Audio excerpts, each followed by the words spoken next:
Hey out there, Mitch from GameFront back again with another Mitch-List, and this time we're going back to the golden era of video games. That's right, we're going back to the 90s to compile a list of the top 5 PC games of the 90s era. These are going to be games that not only laid the groundwork for their respective genres, but also still hold up even today as fantastic games that deserve to be played. So, without further ado, let's jump right into number 5. War. War never changes. Fallout. In 1997, Interplay Entertainment released Fallout, a game based in an alternate timeline history of the United States. After a global nuclear war in 2077, society collapses. The only survivors are those who retreated to the vaults, and those who were somehow lucky enough to survive on the surface. The player heads out of the vault to find a replacement for the water chip, a device that is responsible for purifying the vault's water. With only 150 days to find the chip, the player must remain focused on the mission, although that limit can be extended by 100 days during the story.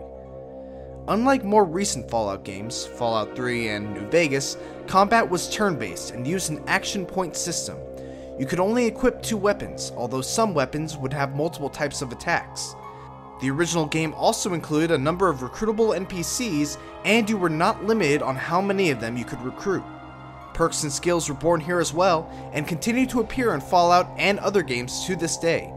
You could spend a good amount of time in Fallout just tracking down all the references to other works, including the vanishing TARDIS from Doctor Who, a Mad Max jacket, and even a crashed UFO containing a painting of Elvis. Number 4. Look at you, hacker. A pathetic creature of meat and bone, panting and sweating as you run through my corridors. How can you challenge a perfect, immortal machine? System Shock 2. When Ken Levine started development on what would become System Shock 2, tentatively titled Junction Point, it wasn't supposed to be a sequel. But once EA signed on as a publisher, the change was made.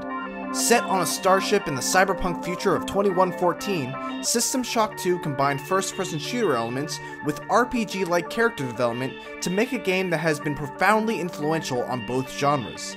System Shock 2 was designed with role-playing elements as a way to distance it from the first game, which was thought of as more of a Doom clone. Players could use skills and traits, along with hacking and psionic abilities to play through the survival horror story. With multiple character types allowing for a ton of replay value, System Shock 2 helped to raise the bar for game narratives. Additionally, fans of BioShock can see the roots of that franchise throughout System Shock 2, whether it's gathering cyber modules and nanites for upgrades, or learning the background and game story through recordings picked up along the way. The parallels are there for all to see. Although System Shock 2 was a critical success, it failed to meet its sales expectations. That may be why, despite some rumors to the contrary, a sequel has never materialized. Still, it's widely considered one of the best games of all time. Number 3. CounterStrike. CounterStrike was a game changer in the world of competitive online shooters. Prior to CS, the genre was all about fast-paced deathmatches set in outlandish arenas with chain guns and chainsaws, nail guns and railguns, jetpacks and health packs, and so on.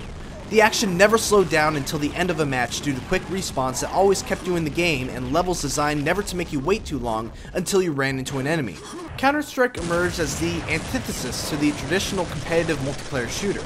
Instead of having outlandish weapons and maps, weapons in Counter-Strike were grounded in reality, mimicking real-life weapons right down to how much kick each gun has. Instead of instant respawns, players who were killed stayed dead for the remainder of the round and became spectators. Instead of simple deathmatches, the default modes of Counter-Strike focused on team-oriented objectives involving planting and protecting bomb sites and rescuing hostages.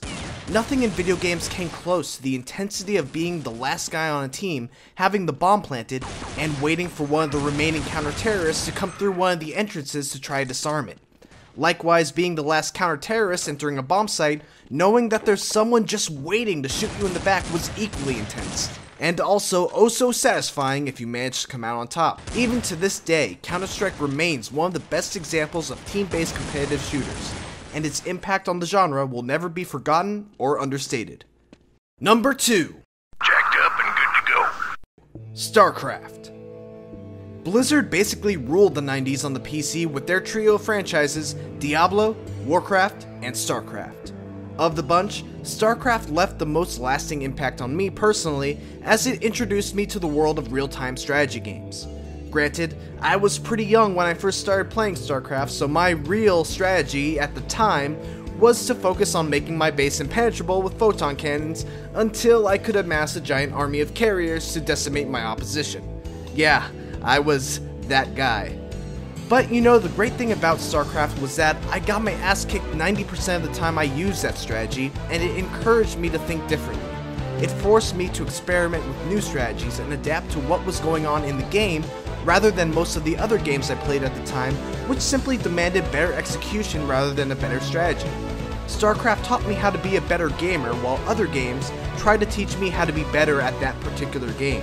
It's worth mentioning also that Starcraft had a fantastic single-player mode with a gripping story, memorable characters, and well-designed missions in addition to its fantastic multiplayer. It was the total package, and its quality translated into unparalleled success. Starcraft sold over 11 million copies, had TV stations in Korea dedicated to high-level Starcraft play, and provided the groundwork for the equally amazing Starcraft 2. Number 1.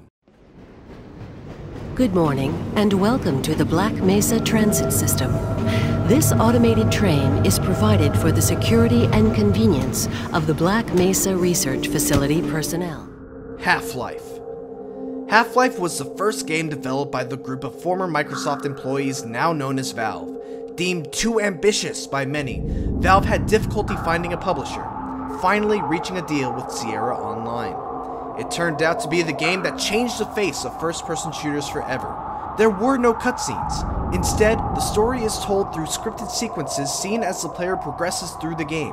There were no levels, only chapters that flash up as titles on the screen. Players never lost control of Gordon Freeman, the MIT-educated scientist with a PhD in theoretical physics.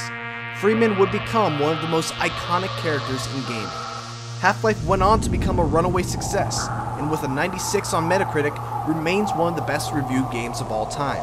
It was sustained even longer than expected thanks to Valve including WorldCraft, the design tool used by the company in making the game, with the game software, and of course the SDK, which led to the creation of mods like Team Fortress Classic, CounterStrike, Day of Defeat, Natural Selection, and many, many more. Gamers still grasp for more information on the much anticipated Half-Life 3, but Valve has yet to satisfy them. And there you have it, the top 5 PC games of the 90s. What do you think? Agree? Disagree? Have a game that you think is more deserving of the top 5 honor? Let us know in the comments, and please, don't forget to like, comment, and subscribe.